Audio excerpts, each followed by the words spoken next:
Uh, was DLF, you mentioned DLF was able to launch 30 projects in 30 months, right?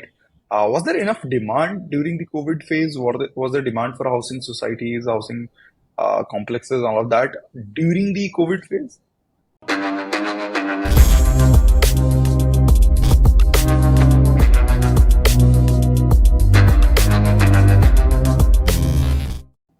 I think the demand for housing at a sectoral level for some parts of the COVID phase was low at a sectoral level, but for within the sector, for some individual brands, it skyrocketed.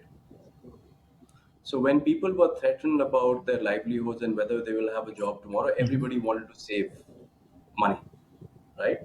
Nobody wanted to invest, especially in a dangerous or in a low trust kind of an investment product.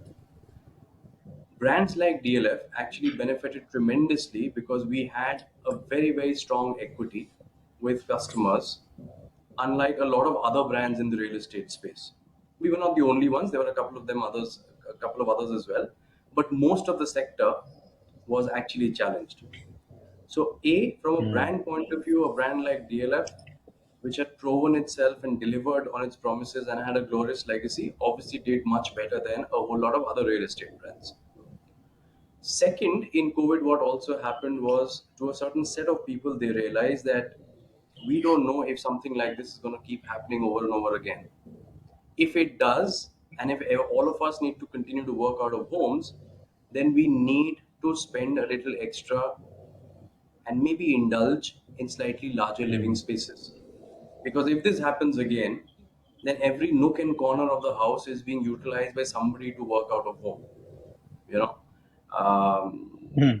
the grandfather and the father and the mom and the aunt, everybody is trying to get hold of an extra corner in a balcony or extra corner in the puja room or extra corner in the storeroom, trying to create their own spaces. And people, especially in the first couple of phases, and phase two was really, really bad. There's a lot of deaths that happened in COVID phase two.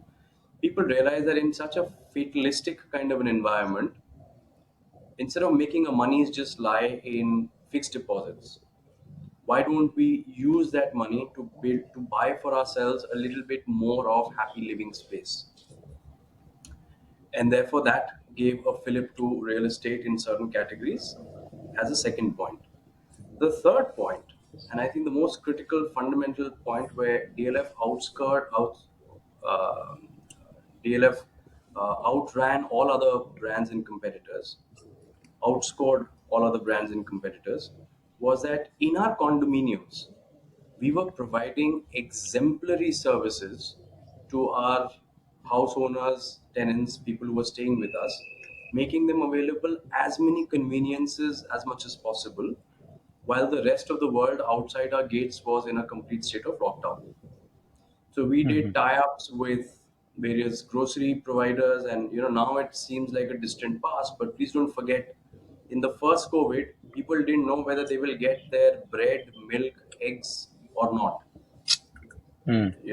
People used to queue up and try and hoard bread and milk and eggs. Now we got into tie-ups with grocery providers to ensure that our homeowners, our tenants, were taken care of through exclusive distribution relationships. We ensured that we had a whole lot of ambulances, doctors, medical services available on campus, so that if the patients were to need, or if the residents were to need some requirements, they don't have to go out of the compound or the complex. We actually housed a whole lot of staff on campus because, again, go back to COVID phase one, there's a complete lockdown. Migrant workers, blue collared workers are going back to their villages and homes. So we housed people on campus, took care of their food and other requirements to ensure that our residents were well served and remained kind of comfortable. The kind of protocols that we put in place in terms of sanitization of common areas, sanitization of elevators, elevator panels, sanitization of packages coming in, was unheard of. And therefore, people who were not living in condominiums, let's say people who were living in the farmhouses on the outskirts of Delhi, suddenly realized that, if I'm living in a farmhouse, I have no one to take care of me. God forbid if something was to go wrong. If Hmm. I was to live in a condominium, and for the first time in my life I was to live in a condominium, at least I will be well taken care of, whether it's about food or medical help or whatever other services are there.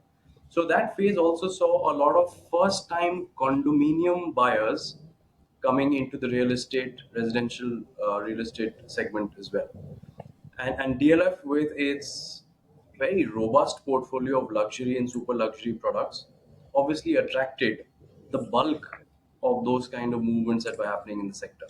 So if you put these three together, an extremely credible brand combined with people who were looking for a little extra space as much as they could afford, rather than have their monies rest in safe deposits or savings accounts, and combined with the kind of exemplary service the brand provided, made a lot of people either upgrade to bigger spaces or to move into condominium living for the first time in their life.